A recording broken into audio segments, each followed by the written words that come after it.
Turkey's leading scientific body, the Scientific and Technological Research Council of Turkey, TÜBİTAK, has been rendered ineffective after its institutional memory was erased with the dismissal of hundreds of scientists and experts in the aftermath of a major corruption scandal that broke on December 17, 2013. On that day, we were at the table with my director and his aide at lunch. My director's phone rang. It was his wife calling. He was further demoralized while speaking with his wife. When he ended the call, he just said, "They laid me off." The notification of his dismissal was sent to his house, and the first person to learn this was his wife, who had had a miscarriage a day earlier. Another senior manager intervened. "If they laid you off, they should have also dismissed me." He was trying to imply that his colleague was not alone. He was correct. When he went up to his office, he learned that he had suffered the same fate. These are the words of a senior TÜBİTAK expert, who was among the victims of an unprecedented purge at the council. The purge affected anyone who had been profiled by the institution as having links to the so-called parallel structure, a defamatory term referring to the sympathizers of the faith-based Gülen movement, also known as the Hizmet movement. Once a prominent scientific body, TÜBİTAK now suffers from the dismissal of many experienced and qualified scientists, who have graduated from Turkey's top universities and received outstanding educations abroad. The last 6 months have seen the firing of 10 times the number of experts who had been dismissed from the institution in the past 40 years. Although it stands as one of the most prominent institutions that have recently witnessed sweeping purges on the orders of the government, TÜBİTAK is not the only body that has laid off hundreds of its staff. Turkey experienced similar purges during the February 28, 1997 post-modern coup period, when thousands of state and public employees lost their jobs based on politically motivated decisions. Similar methods were used during times when fundamental human rights were violated. First, profiling lists are created, then they are given to certain newspapers, and finally these news stories are treated as criminal complaints. The pro-government media has also played a major role in the mass purges at TÜBİTAK. Following a top story titled 148 Imams, published on February 20, 2014 by the pro-government Akşam Daily, for example, scientists mentioned in the story were laid off without their defense statements even being heard. Similarly, 19 experts were dismissed after the same daily published another story on March 25, accusing them, groundlessly, of illegal wiretapping and espionage. The dismissals were implemented in a highly vulgar manner. What one of the dismissed experts has revealed about the process of his dismissal can help us understand what has been happening at TÜBİTAK. "I was reassigned 4 times. I was subjected to heavy mobbing. I did my own job wherever I went, and no one asked me what I was doing. I was fired after a short while. The reason they gave was that TÜBİTAK did not need me. No legal grounds for the dismissal were provided," he said. After listening to the victims of the TÜBİTAK purges, it is clear that employees who hold a wide variety of worldviews and beliefs were unjustly fired. When you look at those dismissed, you understand that anyone who does not support the ruling Justice and Development Party (AK Party) was targeted. "Those who support the AK Party must unconditionally obey the government," one victim said. Those who were dismissed from TÜBİTAK were also prevented from being employed at any other state institution, another infamous practice of the February 28 postmodern coup period. A top story by the pro-government Sabah Daily on April 7, titled "TÜBİTAK is firing, Gülen is hiring," claimed that some of those sacked by TÜBİTAK were now employed by Gülen University, revealing that, though 18 years have passed and the government has changed, the coup mentality continues. The Sabah Daily, which sided with the military influence in 1997, lambasting the dismissals of military officers based on their religious beliefs, now does not hesitate to target scientists attempting to make a living after their dismissal from TÜBİTAK. TÜBİTAK now unable to carry out simplest of analyses. Putting aside the victimization of hundreds of qualified and experienced scientists and experts, TÜBİTAK has also paid a price for these unjust and unlawful purges. Once regarded as the shining star of Turkey, making great contributions to science and technology, TÜBİTAK has now lost its power. A recent statement sent by a critical department within TÜBİTAK, the Advanced Technologies on Informatics and Information Security, BLUGEM, Center, to the Gaziantep 4th High Criminal Court, reveals the current state of the institution. BLUGEM rejected a court request to analyze 4 hard disks, on the grounds that it has no more staff who are qualified to carry out such a simple analysis. TÜBİTAK used to be famous for its outstanding scientific successes. The institution made quite a name for itself, particularly with defense industry projects such as domestically produced missiles, laser-guided missiles, unmanned aerial vehicles, UAV, and encryption technologies. Turkey's first multi-purpose satellite, Bilsat, was launched from Russia's Plesetsk military base on September 27, 2003. Then in 2011, Turkey's first observational satellite, dubbed Rayzat, which was designed and produced by Turkish engineers, was launched into space from the Yasny launch base located in a southwestern Russian oblast bordering Kazakhstan.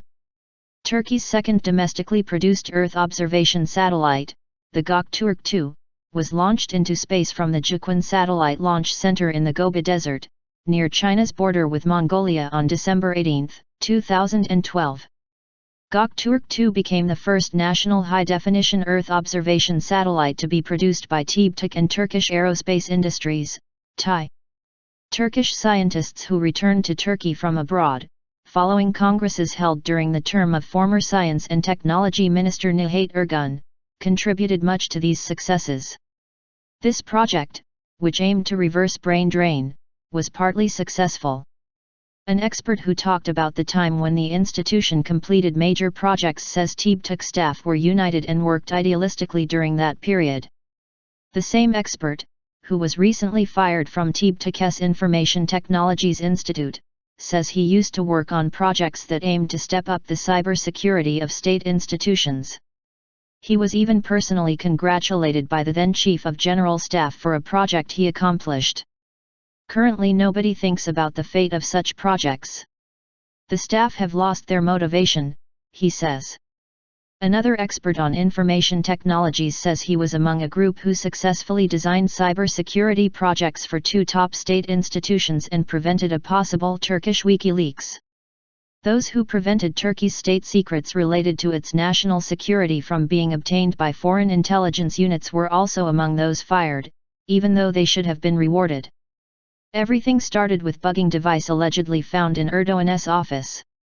What lies behind the purges is in fact a bugging device allegedly found in the office of then Prime Minister and current President Recep Tayyip Erdogan. TÜBİTAK Vice President Hasan Palaz, who was arrested earlier this month as part of an investigation into the bugging device, recently published a book in which he explained the details of the investigation. Palaz stated that he was asked by a chief inspector from the Prime Ministry Inspection Board, Mehmet Emin Bisa, to falsify a report regarding the bugging device. Palaz said he was told to falsify the date when the bugging device was found and make it look as if the device had been installed 10 days previously. Saying that he rejected this request by the chief inspector, Palaz also writes in his book, "If we had stated that the bugging device had been installed 10 days earlier, they would have targeted certain police officers, accusing them of installing it. If I had done what they asked me to do, I would have become a dirty tool in a conspiracy designed to achieve someone's political ambitions. Because I accidentally prevented such a plot, they now hold a grudge against me and TÜBİTAK. In the current scenario, I am a bad man. Those who design these scenarios are the oligarchic staff of the Prime Minister of that time Erdogan." Palaz was detained along with Hamza Turhan and Gökhan VCL, 2 employees from BLUGEM, as part of an investigation being conducted by Ankara Public Prosecutor Serdar Koskan. Palaz, Turhan, and VCL were detained on charges of forging official documents under Article 204 of the Turkish Penal Code, TCK, as well as on charges of destroying, concealing, or changing evidence of a crime under Article 281. Palaz and the other officials were later arrested and put in Sincan prison. Palaz had previously been removed from his post over claims that he was involved in the 2011 bugging of the office of Erdogan when he was Prime Minister. In his book, Palaz also stated that he received threats from the government after he refused to falsify the report regarding the bugging device. Palaz also said that former Science, Industry and Technology Minister Nihat Ergun supported him but that he was targeted after Ergun was replaced by current Science, Industry and Technology Minister Fikri Ik. The bugging device investigation itself is highly controversial.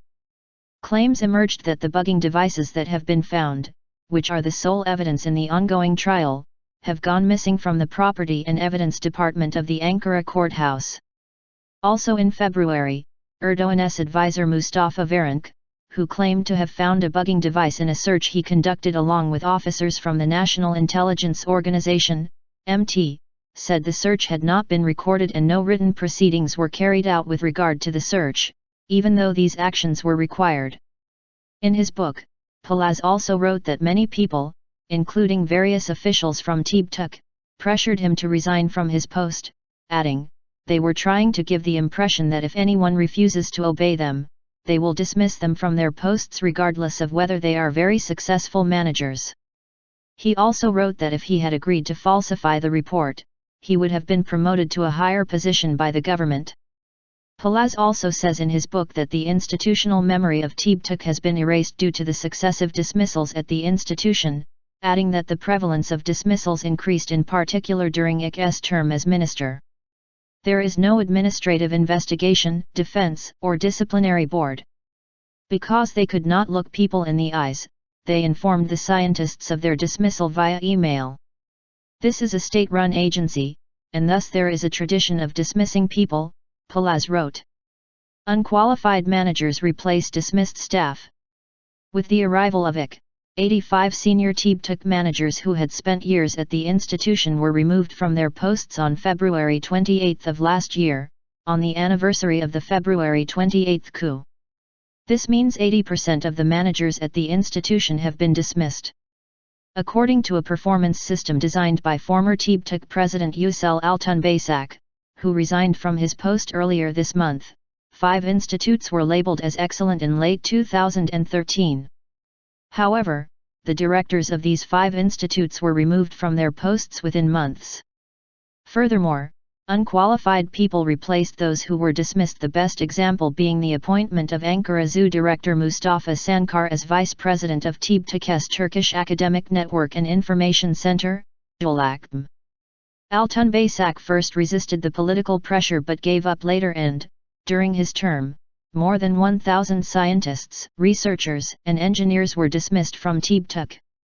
Candidates' close links with the AK party were a priority while assigning new staff to the posts left vacant after the sweeping purges. A total of 572 people were recruited without having to pass the required exams. High school graduates were appointed to replace 85 managers, which is against institutional regulations. Finally, Altunbaysak also resigned from his post, which was announced by Minister İK while a guest on a TV program. Talking to the media about Altunbaysak's resignation, İK said, "This is neither a resignation nor a dismissal. We can call it leaving a post by mutual agreement." 4 days after his resignation, Altunbaysak was briefly detained as part of an investigation into alleged wrongdoing by the body. After the government-sponsored witch hunt turned TÜBİTAK upside down, victims of the large-scale purges are continuing to seek legal redress.